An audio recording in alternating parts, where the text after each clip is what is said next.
everyone, welcome to Homeschool. So today in this class we will take up the next morphological part of the angiospermic plant, that is the stem. In the previous part we have completed the root and we had also seen its modifications and what are the root systems or types of the root systems and examples for each and everything. So similarly we will take up the stem today. So we will first see what are the general characteristics and then we will go for its modifications.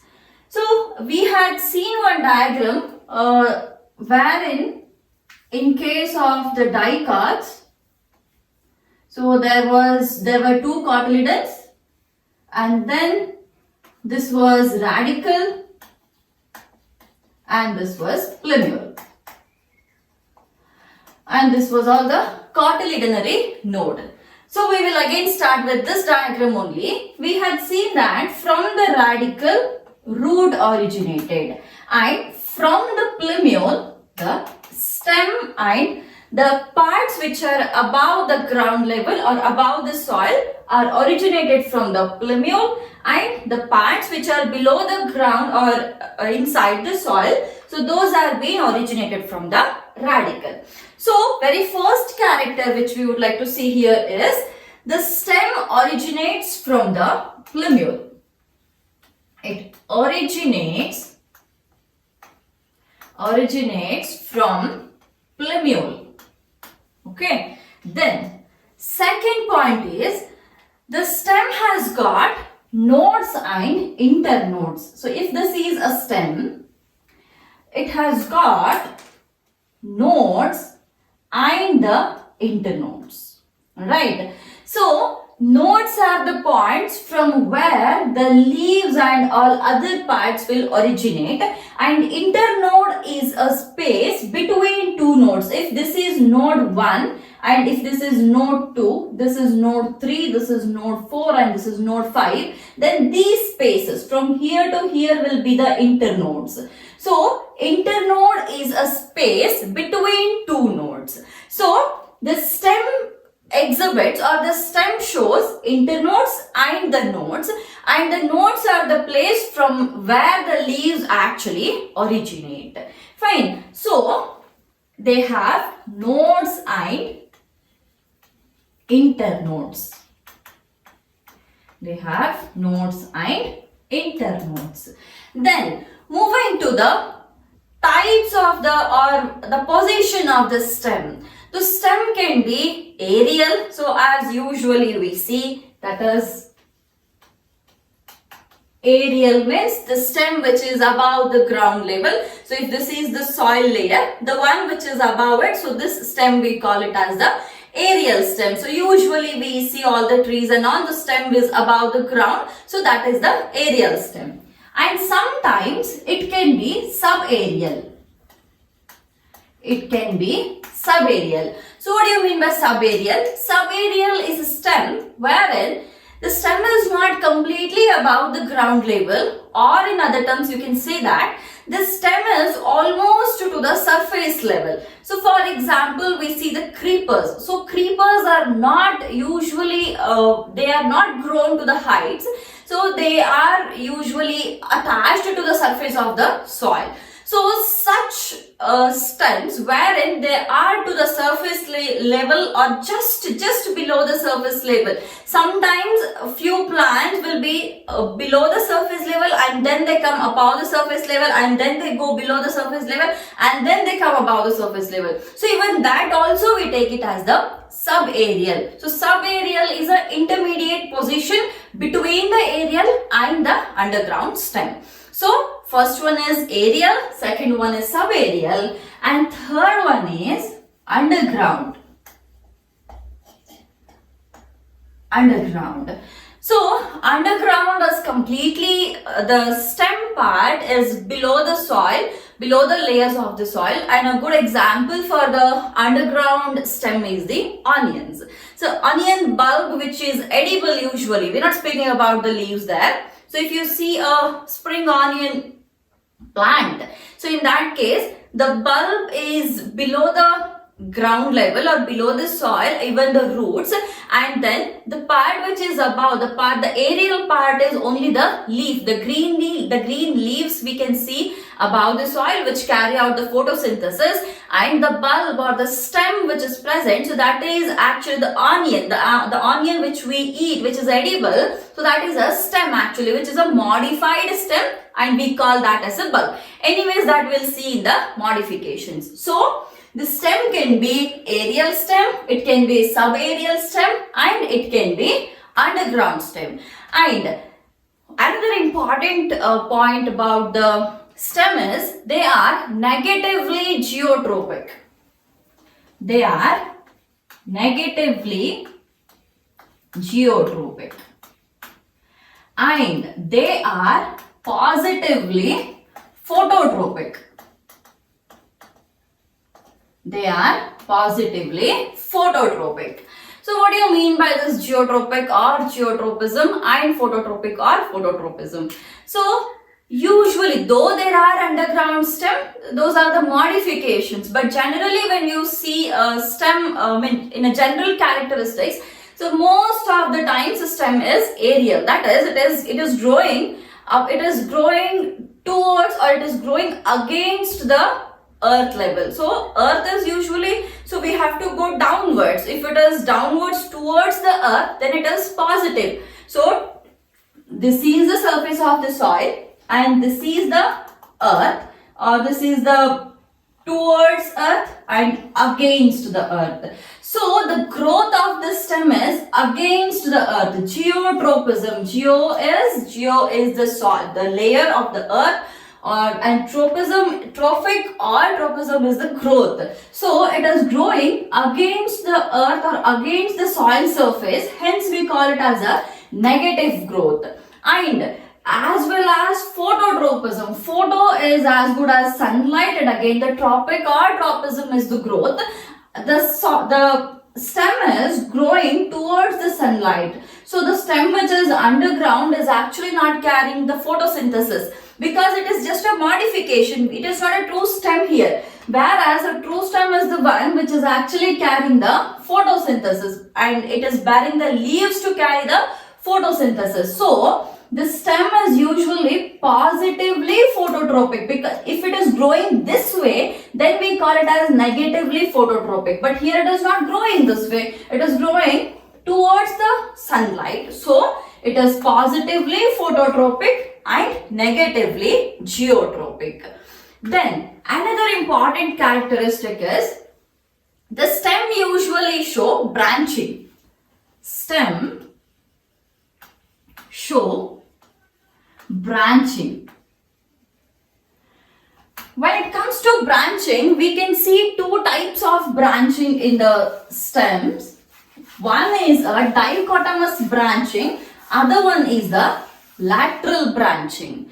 So a dichotomous branching is the one wherein if like one stem has been split into two parts, then both the parts show equal number of branches. Like, so branching types it is, first one is dichotomous, second one is lateral. Alright, so dichotomous branching. So if this is a main stem, then we have one branch here, exactly opposite to it we have one more branch, and then from here we have sub branches. Even here also we have sub branches. So it is like, if you take it into two parts, then this part is exactly similar to what this part looks like. So such equal branching is called as the dichotomous branching. And other one is the lateral branching. So here, in case of the lateral branching, if this is a main stem, then the branchings are not placed at the equal positions, or we do not have the same kind of branchings here. So sometimes here you might find only two branches on this side, and if there are three branches on this side and two branches on this side. So the branching is not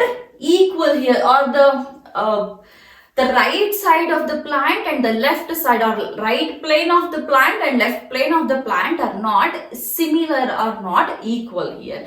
So such branchings are called as the lateral branch, or we can say it as two different types of branches on either sides of the plant is called, either side of the tree or a plant is called as the lateral branching. And if you have two similar branches on either sides, then it is called as dichotomous branching. If there are two different types of the branches, two dissimilar branches on either sides, then we call it as a lateral one. Fine. Then these stem also will bear the buds. Stem bears buds. Again, based on the position of the buds, we can again classify that into two. One is the axillary bud, other one is the terminal bud. One is axillary bud, other one is terminal bud. So if you see what exactly an axillary bud or terminal bud means is, so let's imagine again we have a stem and this is the ground level, and here we have a leaf, right? So if this is the leaf, then this position exactly in between this, right? Exactly in between this position between the leaf and the stem is called as the axillary position. So this position is called as axillary position, and the bud which is present here, is called as the axillary bud. Fine. This position is the axillary position, and the bud which is present in that place is called as the axillary bud. And if the bud is present here at the tip, apex of the stem, then we call it as terminal. We call it as terminal bud, and here we call it as axillary bud. Axillary bud. There are two more chances that if the bud is slightly positioned above the axillary position, if it is moved slightly above the axillary position, then we call it as subaxillary bud, and if it is below the axillary position, we call it as a extra axillary bud. That is, if in case, so this is actually the axillary position. If the bud is in this position, alright, slightly above the axillary position, then we call it as subaxillary bud. And if the bud is here below the axillary position, then we call it as extra axillary bud. Fine. So generally we have only two, based on the position we have two buds. First one is the axillary bud, second one is the terminal bud. But in the axillary bud, again there are chances that it may vary in their position. So exactly the angle between, if this is the stem, fine, if this is the stem and if this is a leaf, so one which is exactly between it, right? So this is exactly in the center. So this center one is called as the axillary position, and if it is slightly above the axillary, we call it as subaxillary. If it is below the axillary position, we call it as the extra axillary position or extra axillary bud. Okay, so these are few general characteristics of the stem. Then moving on to the functions. What exactly is the function of the stem is? So mainly they are meant to spread, I'll write it here, functions. So the main functions are they spread out the branches, leaves, flowers, fruits and everything. So all the parts So it bears and spreads all the parts like leaves, flowers, fruits, branches and everything. So this is the first one. Second one is it conducts water, food, minerals, hormones and everything. Okay, so it conducts the water, food, minerals and hormones and all the other requirements of the plant. Then it carry out the photosynthesis. So I will just wipe all these things. It will carry out photosynthesis.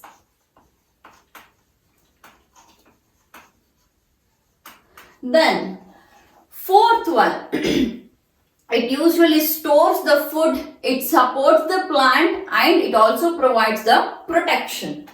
It stores food, it gives mechanical support, and then it also protects the plant. So how exactly it is protecting the plant? So since the layer of the stem is covered with a very tight epidermis, so the usually any organisms or any pathogens, it is not easy for the pathogens to enter due to the presence of the outer layer of the stem. As well as it also will help in the vegetative propagation. It helps in vegetative propagation. Okay, so these are the main functions of the stem.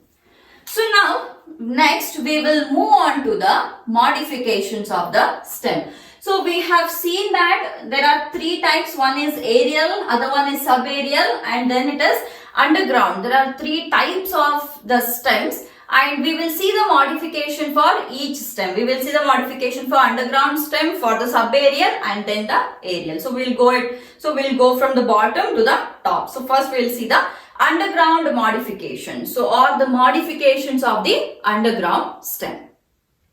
The first modification of the underground stem is the bulb.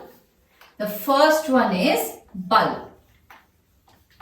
A good example for this is onion. So if you look at the structure of the onion, so there is one stem here. So let's imagine this is a stem like structure, and so to this stem there are nodes and internodes. These are the nodes and internodes, and there is one apical bud like this. This is the apical bud, and from these nodes the leaves will originate. From these nodes, there are many nodes. From these nodes the leaves are originating like this. And now these leaves together, from here they will now move up and they form the leaf-like structures like this. So this is all above the ground and this is below the ground. So as well they are, so this will continue like this, and from here the roots will be formed. So these are all, so these are nodes and internodes, These are adventitious roots, and this is the apical bud, and these are leaves, and this is actually this structure is the bulb. This is the bulb structure. And even here, these structures which are formed from the nodes, even these are the leaves, but these are non-photosynthetic leaves, and this is the edible part. So since this is the stem which is actually modified into a bulb and which is edible in nature. So this is the first modification, which is mainly to store the food. Alright, then second modification is rhizome. Second modification is rhizome, and a very good example for the rhizome modification is the turmeric and ginger. Ginger and turmeric. So if you see the structure of the turmeric, so again or the ginger, that will be more easier, or everyone have seen the ginger exactly. So this is one structure like this, and these are all the attached structures. So here, and then this is one compact structure, and in this structure we get to see some dark bands like this. So these are the dark bands which are present, and these dark bands are actually the scaly leaves. These are all the scaly leaves, and in between the dark bands there are some slight very normal bands present, and these normal bands are actually the nodes. So these dark bands are the scaly leaves and the normal ones are the nodes, and sometimes we also, so we will draw a couple of scaly leaves here also, and we would just draw some nodes. So even here, some at the tip, sometimes we get to see some small structures like this, and these structures are buds. These structures are the buds, and from here we get to see some roots originating, which are the adventitious roots. And this structure is actually a stem, which is again edible, or which is storing the food. So here this structure from which the leaves are originating, so if you see it in a live condition, then this is all below the ground, and from this particular nodes the leaves will originate, which is usually seen above the ground level and are photosynthetic in nature. So this stem which is present here, so this is not green. Everyone have seen the ginger. So the roots and the stem both are underground, and that stem is modified into the rhizome here. Then the third one, the third modification is tuber. Third modification is tuber. An example for the tuber is potato. So in case of potato, so if you draw one potato here, so here we get to see many structures, like you see some small leaf like outgrowths which are present, and some are present on the edges or above it, and some are present like on the inner side, and sometimes you also get to see some shoot coming out. So there are different types of structures which are present here. So we will draw them and then we will name them. Okay. So firstly, this structure which has come up with some small scaly kind of leaves, this is a young shoot. This is a young shoot which is coming up, and again this is below the ground level, and this is actually going up with this young shoot has come out. Then so here on the surface of the potato we get to see some small outgrowths which are just trying to grow, and those are called as the germinating buds. Germinating buds.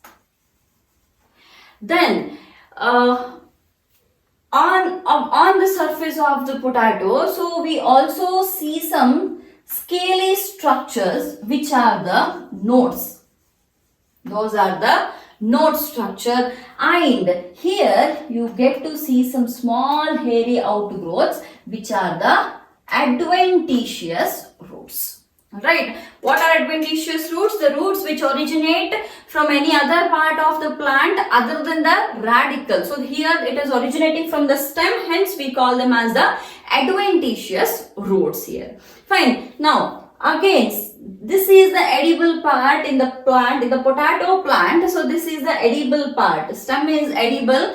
That is because it is again storing the food in the form of the starch. Fine. As well as this is also helps in the vegetative propagation. Fine. Then next one or last modification of the underground stem is the corm. So corm is the modification, and the example for the corm is colocasia. Example is colocasia is the example. So here again or it is spelling is right. See here again, this is one tube like structure. Okay, so the structure is something like this, and all through the structure we get to see these nodes and internodes continuously. These are all nodes and internodes, and sometimes we get to see some small outgrowths which are just newly born. So these small outgrowths are actually the baby corms. These are the baby corms, and this is again storing the food as well as it is helping in the vegetative propagation. And from this we get to see some adventitious roots also, and nodes are present here, and this is again present below the ground level, and the part which is moving up are again the leaves and flowers and everything. So that is the part which is above the ground level. So these are the 4 modifications for the underground stem, that is the bulb, rhizome, tuber and the corm. Okay, so next we will move on to the modifications of the subaerial stem and the aerial stem. Coming to the modifications of the subaerial stem, so first modification here is the runner. So subaerial is something wherein half of the stem is above the ground level and a part of a stem is also below the ground level, or almost to surface level we can say it as. So in case of runner, the example we can quote here is oxalis. So what happens here is, so let's imagine this is the ground level and we have a stem here. So half part of the stem is above the ground, half part of the stem is below the ground, and as we know that there are nodes and internodes present on the stem part. So now, so what happens? So when the stem is growing this way, since node is also present here, from that node one particular branch arises in a lateral direction or parallel to the ground level. So this is one branch which has grown ground level, and since this is also a part of this stem, now this is also going to have some nodes and internodes. So sometimes what happens, somewhere in the whole part there is a chance that this stem may come in contact with the ground.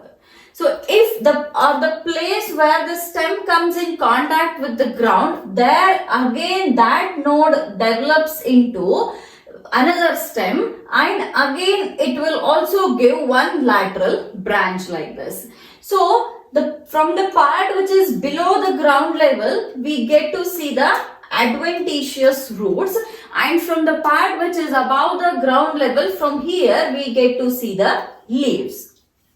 Alright, so this is also a branch or the stem. So branch is a part of a stem only, and even some part of the stem is underground. So these are adventitious roots and these are leaves.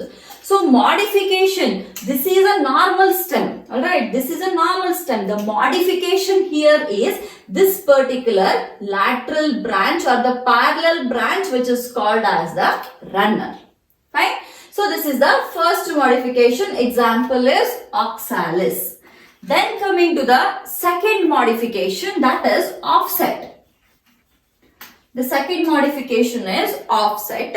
So this usually is seen in the plants which grow in the water. So let's imagine this is the water level. So again, since it is water, the plants usually float or they have the property of buoyancy. Hence, the stem which is present here, so this is slightly bulged stem. This is slightly bulged stem, and that bulging is mainly due to the presence of the parenchyma cells which actually make them buoyant. Fine. Then, so from this particular stem now, the branches will originate. So this is supposed to have the nodes and internodes. So from here, the branches will start originating like this. So these branches are almost one internode long. Okay, these are one internode long like this, and so all like every in all the directions they usually, like if this is the stem, so from all the directions, like all through the stem the branches will come out, and at the top we get to see the leaves here. So these are the leaves, these are the branches. This is the stem part. From here we get to see the adventitious roots. Now, so the branch which has come up here in a lateral way, so this is one internode long. So this is, if this is one node, this is another node, and this is an internode. So that branch is internode long. And now this one, this particular node will again develop into a new stem, and again from that stem one more branch will come out like this. Alright, so this is called as the offset.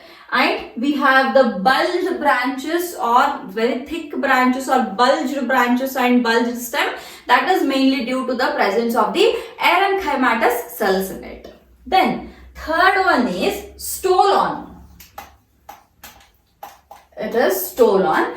So in case of the stolon, we can take an example of strawberry.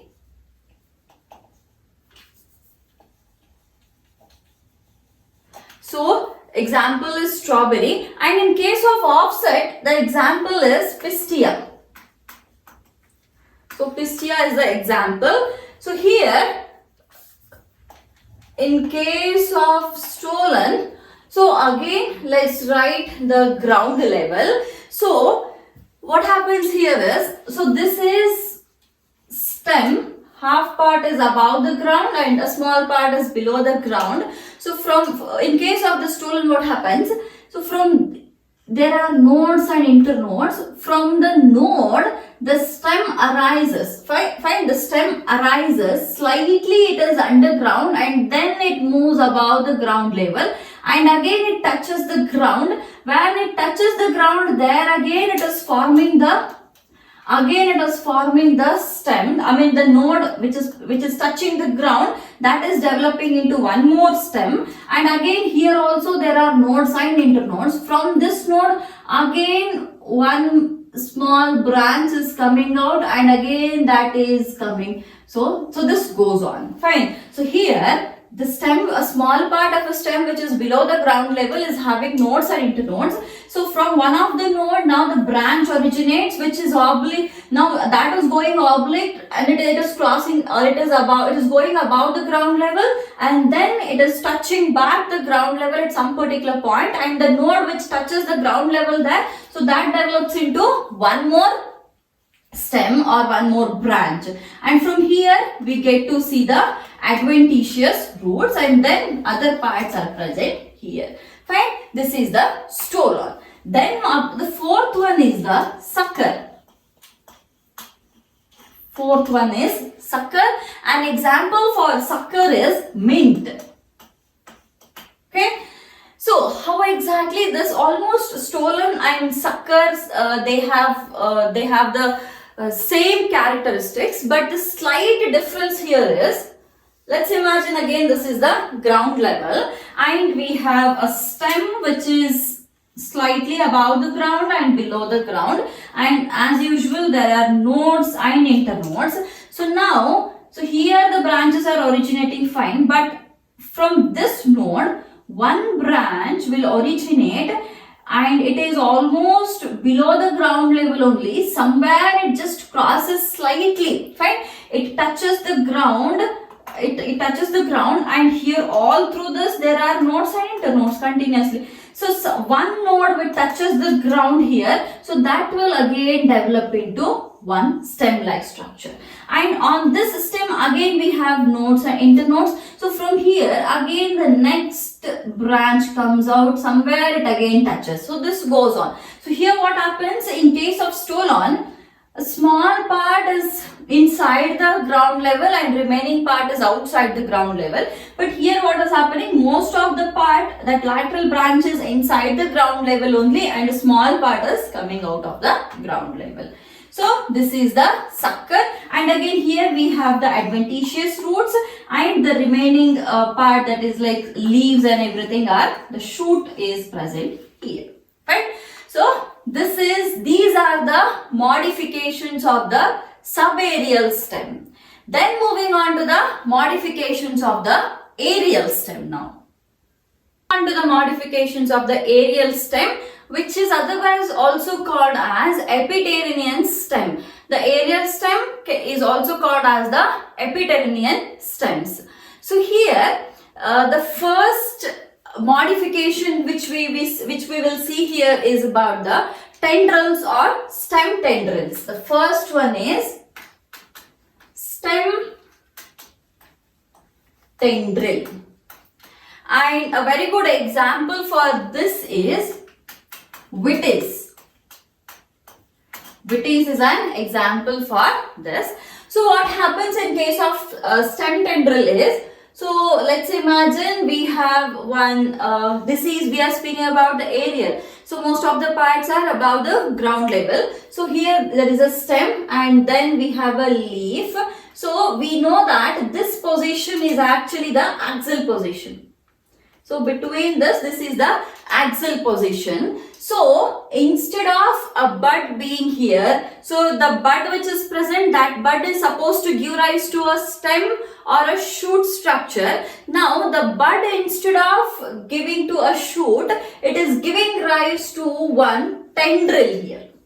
Alright, it is giving rise to a tendril which helps in climbing. This is tendril which helps in climbing. So this is a stem tendril. Then second one is the phylloclade. Phylloclade. So here these are the phylloclade is a modification which is usually seen in the xerophytes or the plants which are present in the desert habitats. So here the stem is actually modified into a thick green fleshy structure which is having the nodes and internodes all over, as well as some thorn structures here or spine like structures, and these structures also have the nodes, and these spines which are present here, these are the modifications of leaf that we will see when we study the leaves, and this whole structure is a modified stem. It is a modified stem. Fine. So the stem is actually modified into flat, fleshy, green and very thick structure which carry out the photosynthesis. Fine. An example for this is opuntia or cactus can also be an example for the phylloclade. Then the third one is the cladode.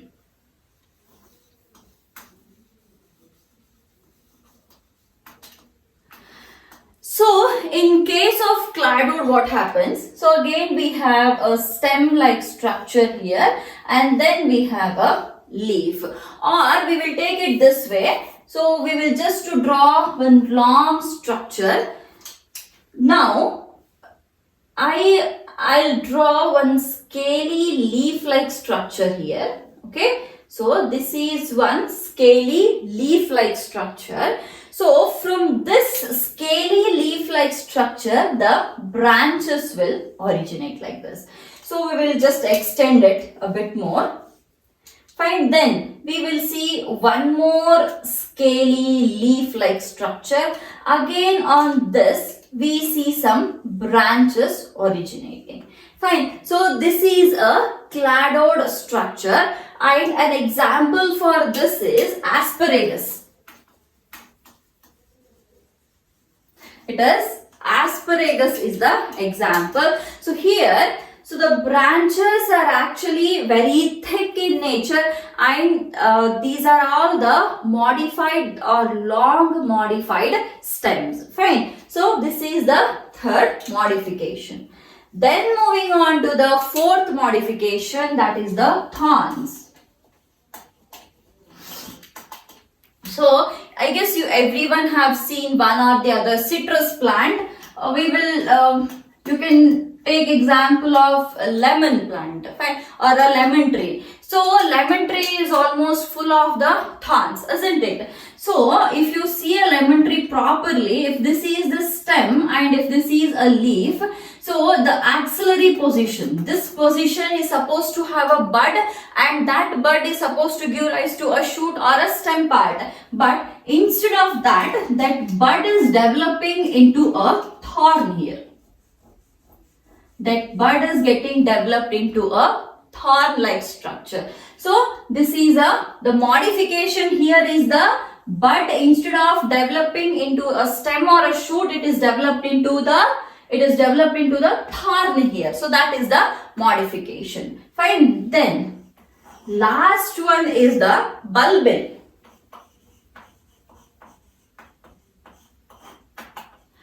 See, actually to name the bulbil, you can, or to give an example to the bulbil, you can write an example of oxalis only. We have already seen oxalis. So here what happens? So let's imagine this is the ground level, fine, and we have a shoot system, or let's imagine directly I'll write one leaf-like structure here. So to the leaf-like structure, we have one bulb-like structure which has originated like this. Fine. So this bulb-like structure is the bulbil. So this is seen in the oxalis. So more specifically, if we are speaking very specifically, I can say that bulbil, it is a multicellular structure which functions mainly as the organ of vegetative propagation. So here and all the tendrils function, in case of the tendril, this is the modification of the aerial stem. So the bud was supposed to grow as a stem, but instead of being a stem, it is grown as a tendril. So this is the modification. And what is its function? It is helping in the climbing. And here the modification is, the stem is actually, it has changed into a very thick, flat, fleshy green stem, which is actually storing a lot of moisture, because the xerophytes or the desert habitat is usually lacks water. So it retains the moisture, and it also it reduces the transpiration by converting the leaves into spines, isn't it? So each and every modification has a function here. Likewise, the modification which is seen in the bulbil, that is mainly for the vegetative reproduction. Fine. So these are the modifications of the aerial stem, or in other terms we can also call it as a epiternian stem. I'll write it here. Epiternian stem. Fine. So this is about the stem. So we have seen the types of the stem, or the general characteristics of the stem, the types of the stem, as well as the modifications of those types of the stem, that is the underground stem, aerial stem, and the subaerial stems. Fine. So we will stop the class, and again I'll meet you guys in the next class with the next part of the morphology. Subscribe the channel and share the videos, as well as keep watching the videos.